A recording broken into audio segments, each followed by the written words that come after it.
how would you yourself describe this very fascinating woman in this very fascinating time period? I would describe my character, Sabine de Barra, as being a very forward-thinking, contemporary, passionate woman. She's a woman who exists entirely in a man's world. In a period of time when women really did not work, and yet she did. She needed to survive. She was extremely practical about that and very resourceful. And she loves gardens, loves gardening, loves the creativity that brings with it. And a lot of her passion in life sadly died for her during a part of her past, which the film touches upon later on in the story. But I really admired the fact that this is a woman who doesn't carry that grief with her. She's channeled some part of what she's been through into joyful things and colourful creative things, and she's bohemian and she's avant-garde, and she has a certain flair that other people at that time didn't particularly have. She's very non-conformist, which I love, and she's a great lady. She's a great, powerful lady. But sadly, it's fictitious, though, because when you did your research, did you find any examples of women like that in 1682? No, there were no examples of women like that. No, none at all. They just aren't there. I mean, that women didn't work. They didn't get their hands dirty, and that was, of course, entirely fascinating to all of the characters around her, because there she is with mud all over her, and out in the blazing sun. God forbid, women didn't do that either. And she didn't wear wigs. Most of them did, She was really very unique, quite different to everyone else. Did you like to do that? The sticking of the hands in the mud? Loved it. Oh, loved it. Couldn't wait for it. I couldn't wait. And I would tell other actors, I'd say, your costume is too clean. Look, your knees, your trousers are clean. Roll in that mud now. I'd make all the actors destroy their costumes. Yeah. But, that was right. I mean, that's the art of gardening, right? Well, of course. You basically make your hands dirty. Of course, yeah, of course. Now, your co-star.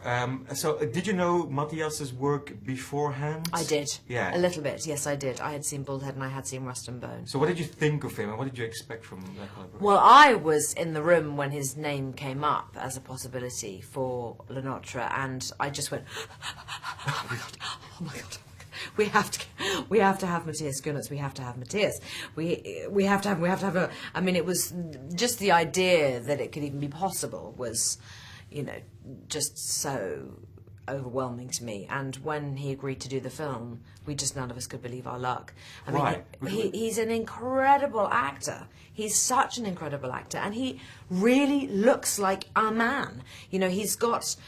He has that strength and that size to him that is really very powerful, and you don't always see on film. And he has that sort of rugged look as well, which is very much him, is a part of who he is, that was, of course, so beautiful and so helpful for his role. And he's such a sweet person. It was really such a pleasure to work with him. Yeah, because I was just going to say, I hung out with him a couple of weeks ago for another interview, and then afterwards we went to have a drink. He's also a nice guy to wind down with, I guess, after shooting stops. Yes, he is, yeah. So how was the personal contact? And It was great. It was absolutely great. I mean, if I hadn't have been pregnant, I'm sure that we would have gone out and drank wine together probably every night. But no, he's very, very easy to be around, very much so.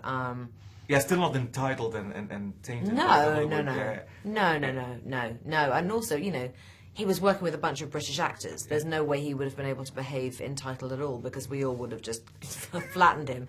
But British actors aren't like that, So no, he was wonderful to work with. Yeah, I was very, very, very lucky. Yeah, it's going to be everywhere this year. There's so many movies coming out with him, so you're not surprised by that, I guess. No, the way his not career remotely. is taking off? No, I'm not remotely. And I think he's doing it really cleverly. He's just non-stop. He's on the train, and he's staying on the train, and he's just going to keep on going, and I think that's great for him. Absolutely great for him. Do you want me to say hi to him for you? I want you to kiss his face all over from me.